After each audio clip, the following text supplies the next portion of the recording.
தண்ணி 1/2 லிட்டரு. இப்போ வெடி கேக்கு டீ கடை கச்சடா எங்கள் வெடி கேக்கு இப்போ போட போகிறோம். தண்ணி 1/2 லிட்டரு. சர்க்கரை 600.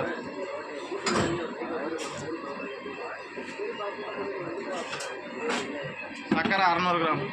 சர்க்கரை 600 கிராம் போட்டாச்சு. ஏலக்காய் ஒரு 10 கிராம். ஏலக்காய் ஒரு 10 கிராம். சோடா உப்பு 1 ஸ்பூனு.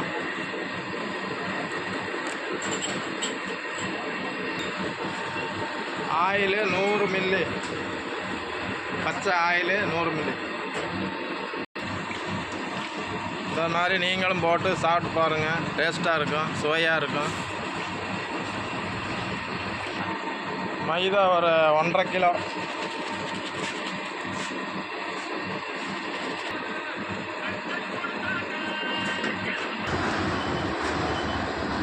இந்த பதத்துக்கு வந்து சப்பாத்தி பதத்துக்கு கொண்டு தான் போய் சப்பாத்திக்கு மாவு பண்ணிடுற பதத்தில் கொண்டு வந்து பண்ணிவிட்டு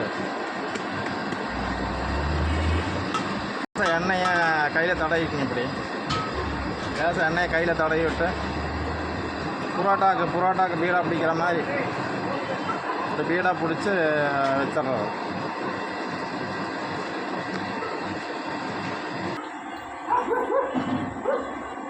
நல்ல உருண்டாய் பிடிச்சி விட்டு எண்ணெய் சூடாக அளவாக வச்சுக்கோங்க. எண்ணெய் சூடாக அளவாக வச்சு அப்படி உருண்டை பிடிச்சி இப்படி ஒவ்வொன்றா போடணும்.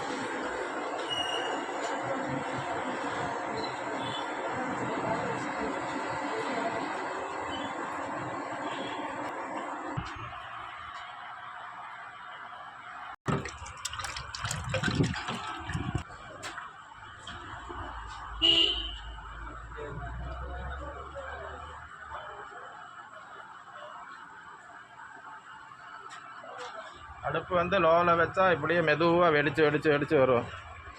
அடுப்பு வந்து எப்பவுமே லோவில் வைக்கணும். ரொம்ப ஹை ஸ்பீடில் வைக்கக்கூடாது.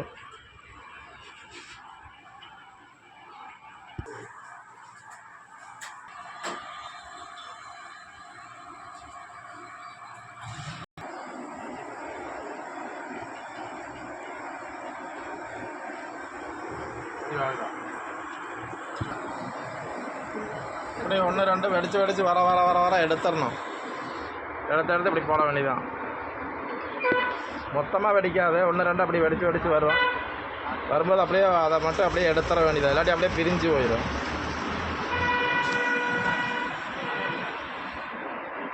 இப்படி போட்டோம்னா ஒரு 40 பீஸ் போடலாம். 1.25 மைதாவிலேருந்து 1.5 கிலோ போடலாம்.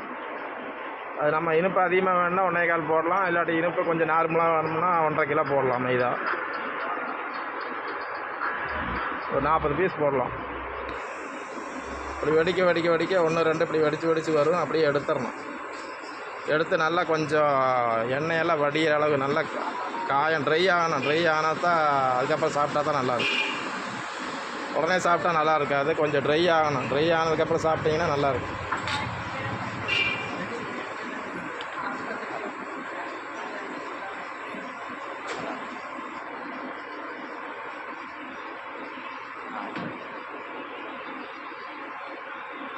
பார்த்து இதே மாதிரி நீங்களும் வீட்டில் செஞ்சு பாருங்கள். செஞ்சு சாப்பிட்டு பாருங்கள். நல்லா டேஸ்ட்டாக இருக்கும், நல்லா சுவையாக இருக்கும்.